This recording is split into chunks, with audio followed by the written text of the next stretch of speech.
Good morning everybody. Praise lord. നിങ്ങൾ ശ്രവിക്കുന്നു ജീവാഹാരം, ജീവൻ്റെ അപ്പം. നമ്മൾ kingdom of God, father your kingdom come. സ്വർഗീയ പിതാവേ, അങ്ങയുടെ രാജ്യം വരണമേ എന്നുള്ള പ്രാർത്ഥനയാണ് ധ്യാനിച്ചുകൊണ്ടിരിക്കുന്നത്. അപ്പം സ്വർഗരാജ്യം, ദൈവരാജ്യം എത്ര ഇമ്പോർട്ടൻ്റ് ആണ് എന്ന് നമ്മൾ കാണുന്നുണ്ട്. അത് യേശു മത്തായിയുടെ സുവിശേഷം 13-ാം അധ്യായത്തിൽ പാരബിൾ കൂടെ, ഉപമയിൽ കൂടെ അത് എക്സ്പ്ലെയിൻ ചെയ്യുകയാണ്. ഒത്തിരി ഉപമകൾ പറയുന്നുണ്ട്.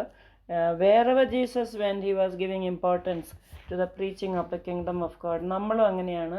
എവിടെ പോയാലും ദൈവരാജ്യത്തെപ്പറ്റി സംസാരിക്കണം, ദൈവരാജ്യം നമ്മൾ അന്വേഷിക്കണം, ദൈവരാജ്യത്തിന് വേണ്ടി പ്രാർത്ഥിക്കണം, ദൈവരാജ്യം നമ്മൾ അതിനുവേണ്ടി വർക്ക് ചെയ്യണം എന്നാണ് നമ്മൾ കാണുന്നത്. അപ്പോൾ ഇന്നലെ നമ്മൾ കണ്ടു, യേശു കുറേ ഉപമ പറഞ്ഞു. അതായത് ഒരു സോവർ ഈ ഗോതമ്പ് വിതച്ചു. ആ ഗോതമ്പ് വളർന്നു വന്നപ്പോൾ അതിൻ്റെ കൂടെ കള with so many weeds grew up. അപ്പം ശിഷ്യന്മാർക്ക് മനസ്സിലായില്ല. അപ്പോൾ അവർ ചോദിച്ചു, എന്തിനാ കർത്താവേ ഇങ്ങനെ ഉപമ പറഞ്ഞു, അതിൻ്റെ അർത്ഥം ഒന്ന് പറഞ്ഞു തരാൻ പറഞ്ഞു. അപ്പോൾ അങ്ങനെ യേശു പറയുകയാണ്, ഉത്തരം പറഞ്ഞു, നല്ല വിത്ത് വിതയ്ക്കുന്നവൻ മനുഷ്യപുത്രൻ, അതായത് യേശു ക്രിസ്തുവാണ്, the son of God. The good seed sown is by that is Jesus. Then he says വയൽ ലോകമാണെന്ന്, the field is the world. പിന്നെ നല്ല വിത്ത്, അതായത് നല്ല വിത്ത് വിതയ്ക്കുന്ന രാജ്യത്തിൻ്റെ പുത്രന്മാരാണ്, കള ദുഷ്ടൻ്റെ പുത്രന്മാരാണ്. So the children of God, they are the good seed, they sow good seed. പിന്നെ ദുഷ്ടന്മാർ, അതായത് wicked people are putting the weeds. അത് വിതച്ച് ശത്രു പിശാചാണെന്ന്. So who sowed that weeds, that is the devil. ഡെവിളാണ് ചീത്തയെല്ലാം കൊണ്ടുവരുന്നത്. കള കൂട്ടി തീയിൽ ഇട്ട്. പിന്നെ കൊയ്ത്ത് ലോകാവസാനമാണെന്ന്. So the reaping means the end of the world. See how nicely Jesus is explaining. So കൊയ്ത്ത് ലോകാവസാനമാണ്, കൊയ്യുന്നവർ ദൂതന്മാരാണ്. കള കൂട്ടി തീയിൽ ഇട്ട് ചുടുമ്പോലെ ലോകാവസാനത്തിൽ സംഭവിക്കും. അപ്പം മനുഷ്യപുത്രൻ എന്ന് പറഞ്ഞാൽ യേശു ക്രിസ്തു തൻ്റെ ദൂതന്മാരെ അയക്കും. അവർ അവൻ്റെ രാജ്യത്തിൽ നിന്ന് എല്ലാ ഇടർച്ചകളെയും അധർമ്മം പ്രവർത്തിക്കുന്നവരെയും കൂട്ടിച്ചേർത്ത് തീച്ചൂളയിൽ ഇട്ട് കളയും. അവിടെ കരച്ചിലും പല്ലുകടിയും ഉണ്ടാകും. അന്ന് നീതിമാന്മാർ തങ്ങളുടെ പിതാവിൻ്റെ രാജ്യത്തിൽ സൂര്യനെ പോലെ പ്രകാശിക്കും. എന്നിട്ട് പറയുകയാണ്, ചെവിയുള്ളവൻ കേൾക്കട്ടെ. ഈ വചനമൊക്കെ കേൾക്കുന്നുണ്ട്. ചിലർ ചെവിയുള്ളവൻ കേൾക്കും, അത് 30 മേനി 60 മേനി 100 മേനി വിളവ് നൽകും. അതാണ് കർത്താവ് പറഞ്ഞ്. കേൾക്കുന്നവർ ചിലപ്പോൾ ഈ ചെവി കൂടെ കേട്ട് ആ ചെവി കൂടെ കളയും. പക്ഷേ നിങ്ങൾ കേട്ടിട്ട് 100 മേനി വിളവ് നമ്മൾ വർദ്ധിച്ചു വരുവാൻ ദൈവം സഹായിക്കട്ടെ. പിന്നെ പിന്നെയും യേശു പാരബിൾ പറയുകയാണ്.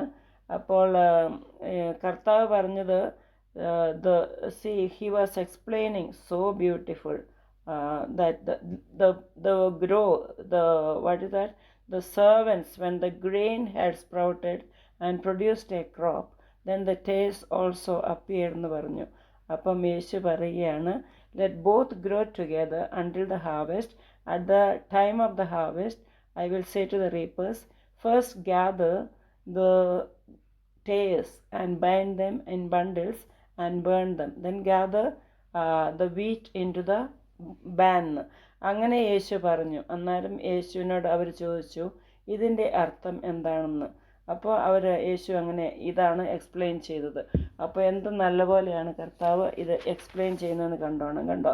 നല്ല വിത്ത് വിതയ്ക്കുന്നവൻ യേശു ക്രിസ്തുവാണ്, വയൽ ലോകമാണ്, നല്ല വിത്ത് രാജ്യത്തിൻ്റെ പുത്രന്മാരാണ്, ദുഷ്ടൻ്റെ പുത്രന്മാരാണ് കള വിതയ്ക്കുന്നവർ. അത് വിതച്ച ശത്രു പിശാചാണ്, കൊയ്ത്ത് ലോകാവസാനം, കൊയ്യുന്നവർ ദൂതന്മാർ. കള കൂട്ടി തീയിൽ ഇട്ട് ചുടും പോലെ ലോകാവസാനത്തിൽ സംഭവിക്കും. മനുഷ്യപുത്രൻ തൻ്റെ ദൂതന്മാരെ അയക്കും. അവർ തൻ്റെ രാജ്യത്തിൽ നിന്ന് എല്ലാ ഇടർച്ചകളെയും അധർമ്മം പ്രവർത്തിക്കുന്നവരെയും കൂട്ടിച്ചേർത്ത് തീച്ചൂളയിൽ ഇട്ട് കളയും. അവിടെ കരച്ചിലും പല്ലുകടിയും, അതായത് നരകത്തിലേക്ക്. ഈ ദുഷ്ടന്മാരുടെ സംഘമെല്ലാം നരകത്തിലേക്കും, നല്ലവരുടെ യേശുക്രിസ്തുവിൻ്റെ പിൻഗാമികളെല്ലാം സ്വർഗത്തിലേക്കും. അതാണ് ഇതിൻ്റെ കൺക്ലൂഷൻ. സോ ദൈവരാജ്യം എത്ര ഇമ്പോർട്ടൻ്റ് ആണെന്ന് നോക്കണം. ദൈവരാജ്യം the kingdom of God is so important. അപ്പോൾ അതൊന്ന് ഇംഗ്ലീഷിൽ ഇങ്ങനെയാണ് പറയുന്നത്. He who sauce the good seed is the son of God, Jesus. The field is the world. The good seeds are the sons of the kingdom, but the tares are the sons of the wicked one. The enemy who sowed them is the devil. The harvest is the end of the age, and the reapers are the angels. Therefore, as the tares are gathered and burned in the fire, so it will be at the end of this age. The Son of Man, Son of God, will come. He will send his angels, and they will gather out of his kingdom all things that offend, and those who practice lawlessness will be cast them into the furnace of fire. What is happening there? In hell, there will be wailing and gnashing of teeth. പല്ലുകടിയും കരച്ചിലും അവിടെ നിത്യമുണ്ടാകും എന്ന്. Then the righteous will shine forth as the sun in the kingdom of their Father. He who has ears, let him hear what the Spirit says എന്ന്. നീതിമാന്മാർ എങ്ങനെയാണ്? സൂര്യനെ പോലെ ശോഭിക്കുമെന്ന്. നിങ്ങൾക്ക് നീതിമാന്മാരാകണോ? യേശുക്രിസ്തുവിൻ്റെ വചനം കേൾക്കുക, അനുസരിക്കുക. കിങ്ഡം ഓഫ് ഡെവിളിന് നോ പറയുക, കിങ്ഡം ഓഫ് ഹെവന് യെസ് പറയുക. എപ്പോഴും നമ്മുടെ ചിന്ത ദൈവരാജ്യമായിരിക്കണം. ഈ ലോകത്തിലെ എല്ലാം ഒന്നും ശാശ്വതമല്ല. നമുക്കറിയാമല്ലോ, ഇന്ന് ഉണ്ട് നാളെയില്ല. പൂ പോലെയാണ് മനുഷ്യർ, പുല്ല് പോലെയാണ്, അല്ലെ, ഒരു കുമിള പോലെയാണ്. Everything is vanity. അതാണ് ബൈബിളിൽ സോളമൻ എഴുതിയത്. വാനിറ്റി, എല്ലാം മീനിങ്ലെസ് ആണ്.